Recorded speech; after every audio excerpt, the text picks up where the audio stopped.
Samedi 23 août 2014, le grand show de l'info en mode best-of tout l'été et au sommaire cette semaine, gros plan sur l'arme suprême des policiers pour lutter contre les excès de vitesse, les radars mobiles embarqués à bord de véhicules banalisés.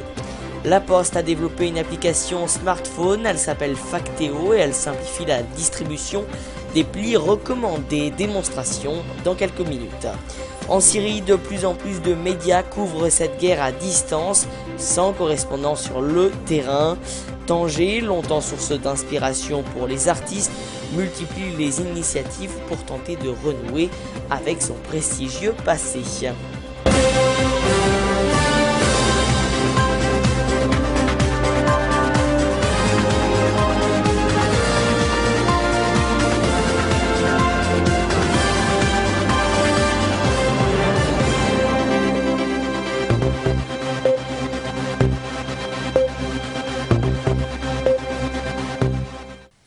Bonjour à tous et bienvenue dans le grand show de l'info en mode best-of durant tout le mois d'août. Et aujourd'hui nous revenons sur le gros plan sur l'arme suprême des policiers pour lutter contre les excès de vitesse. C'est bien évidemment les radars mobiles embarqués à bord des véhicules banalisés. Le ministère de l'Intérieur a annoncé au mois d'avril l'augmentation de leur nombre puisqu'ils passeront d'une centaine actuellement à 200 à la fin de l'année, puis 300 fin 2015. Reportage à bord de l'un des véhicules équipés de la CRS autoroutière Aquitaine. Voici l'arme fatale des forces de l'ordre en matière de répression des excès de vitesse. Une voiture banalisée que l'on dépasse sans faire attention. À son bord, 2 agents de la CRS autoroutière et un radar embarqué qui photographie tous les véhicules roulant à plus de 20 km/h au-dessus de la limite, comme ce motard par exemple.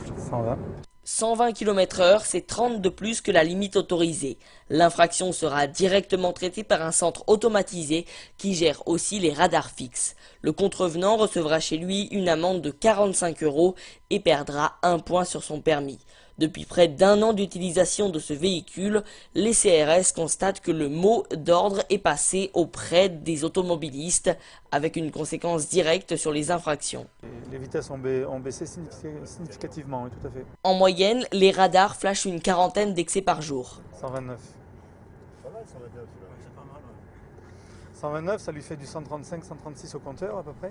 Pour les groupes de défense des automobilistes, s'il faut évidemment lutter contre les excès de vitesse, il faudrait surtout appliquer les sanctions avec plus de discernement. Les excès de vitesse entraînent des retraits de points automatiques, ce qui nous paraît tout à fait injuste puisque c'est le tribunal qui devrait pouvoir apprécier si, en fonction du comportement du conducteur, en fonction de l'environnement, en fonction de la densité de la circulation, tel excès de vitesse peut entraîner des retraits de points et combien de points. Contrairement aux idées reçues, les radars mobiles comme les fixes fonctionnent de jour comme de nuit.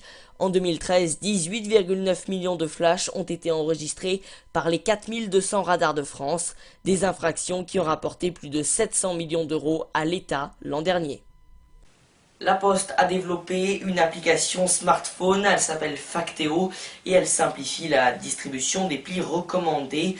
L'application avait été présentée en début d'année, le 28 janvier, en même temps qu'un plan stratégique à l'horizon 2020. Retour sur cette application en images. Bonjour madame, j'ai un recommandé pour vous. Oui. Alors, il me faut une petite signature ici, s'il vous plaît.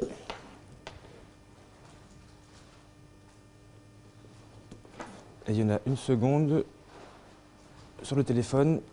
Tenez, avec le doigt, avec le doigt. Avec le doigt, c'est désormais ainsi que l'on va signer les accusés de réception de la Poste.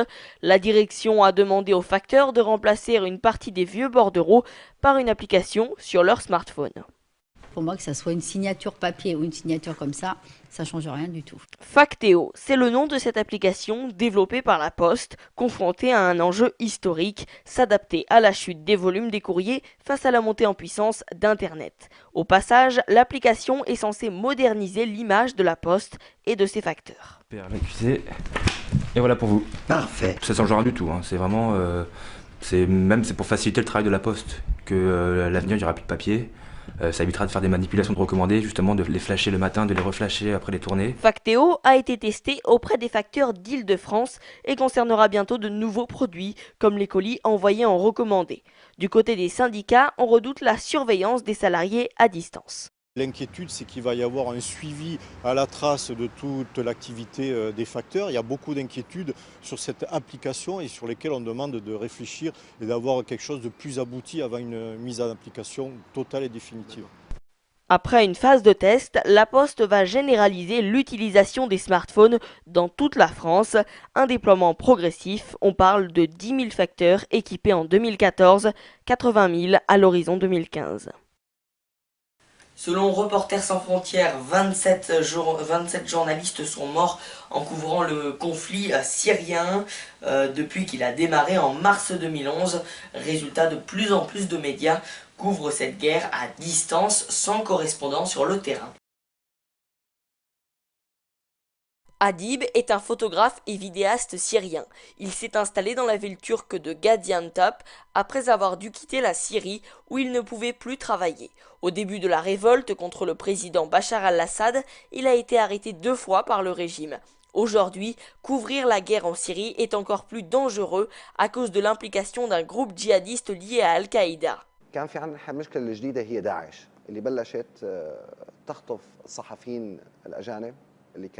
Le nouveau problème, c'est l'EIL. Ils ont commencé par enlever des journalistes étrangers qui couvraient la révolution. Ensuite, ils ont enlevé des journalistes syriens. Et maintenant, ils tuent directement les journalistes. Selon Reporters sans frontières, 27 journalistes sont morts en couvrant le conflit depuis qu'il a démarré en mars 2011. Des journalistes syriens et étrangers, dont la correspondante du Sunday Times, Marie Colvin. Les enlèvements sont aussi une menace. Des dizaines de reporters ont disparu, soupçonnés d'avoir été kidnappés par des partisans du régime ou par des groupes d'opposants. Ces 2 journalistes suédois ont été libérés début janvier après 6 semaines de captivité. On a été retenus dans la cave d'une maison, sans électricité la plupart du temps, très peu d'eau et de nourriture et la possibilité d'aller aux toilettes 1 fois par jour au maximum. Ils nous ont parfois battus, menacés avec des armes et ils ont menacé de nous tuer. Résultat, beaucoup de médias couvrent cette guerre à distance, sans correspondant sur le terrain.